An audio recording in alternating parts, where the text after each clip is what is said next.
Kung nananaginip ka ng mani at ito ay iyong kinain, ito ay nangangahulugan na merong mag-iimbita sa iyo para sa isang pagtitipon-tipon at doon mo makikita at makilala ang iyong hinahanap na tunay na pag-ibig. Kung bulok na mani ang iyong napanikinipan, ito ay nangangahulugan na pinagchichismisan ka at ikaw ay mababasted sa iyong nililigawan. Manok.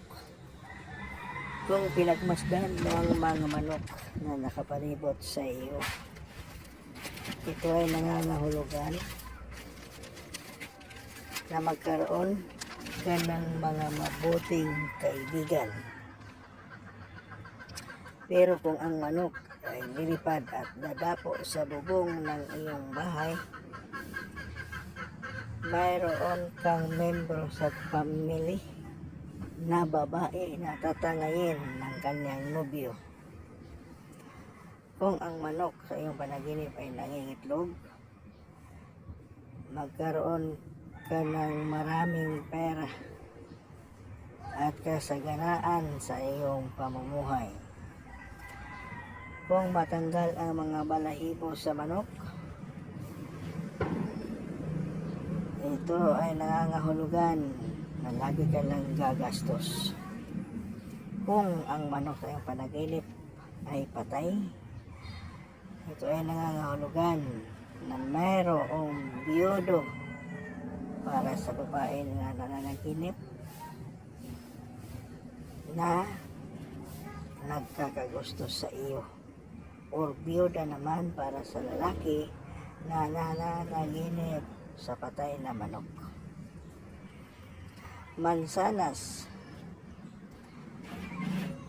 Pula na mansanas, ito ay nangangahulugan na magkaroon ka ng kaligayahan sa hinaharap. Liligaya ka sa iyong pag-ibig para sa mag-asawa. At magkakaibigan ang buong pamilya. Kung ang mansanas ay kulay berde, ito ay nangangahulugan na magkaroon ka ng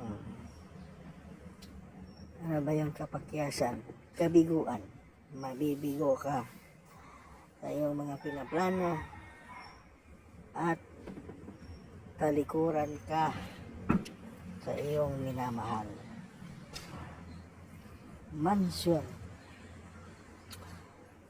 Kung nanaginip kang nakatira sa isang mansyon, ito ay nangangahulugan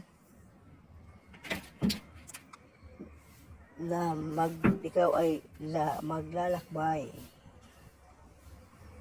sa malayong lugar at iyong makasama ang iyong pamilya na nasa malayong lugar.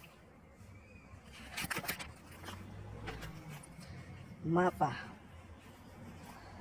Kung pinagmasdan mo ang isang mapa, nangangahulugan na lilipat ka ng trabaho at tirahan. Kung ibang tao naman ang nakatanaw sa isang mapa, ito ay nangangahulugan na mayroong hindi pagkakaunawaan sa iyong kasosyo o kanegosyo. Marmol. Kahit anong klaseng bagay na ginawa sa marmol, ito ay mayroong darating na additional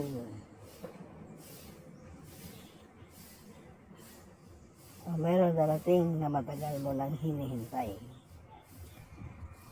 Ano ba yung kalinaw? Mapayapang pamumuhay at pagkakaunawaan sa inyong iyong mga kapitbahay. Masahe,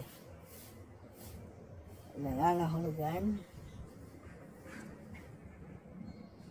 sa kapayapaan sa iyong pamumuhay. May magandang panahon to travel. At para sa mga lalaki, magandang panahon para manligaw. Kung ikaw ay mamasahiin ng isang bulag,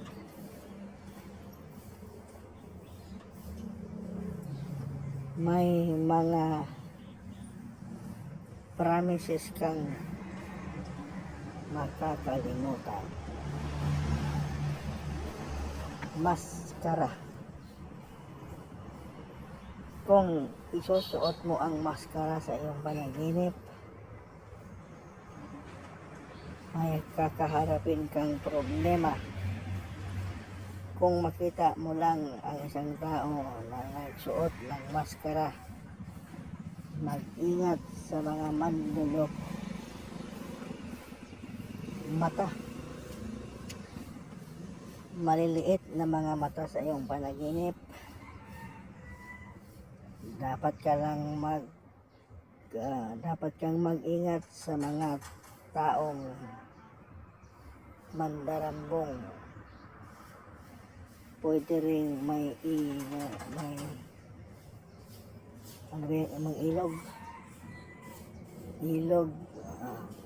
may kukuha sa iyong kasintahan at kayamanan.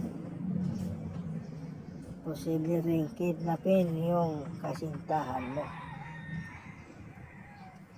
Kung ang mapanaginipan mo ay mga malalaking mata, nagkahulugan, may darating sa iyo na hindi mo inaasahan na iyong ikaliligaya.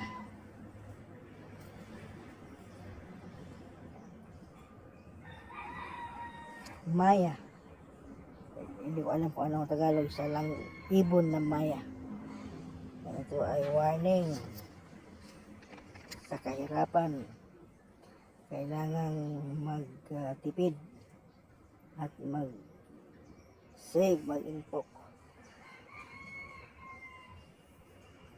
Dahil darating ang kahirapan.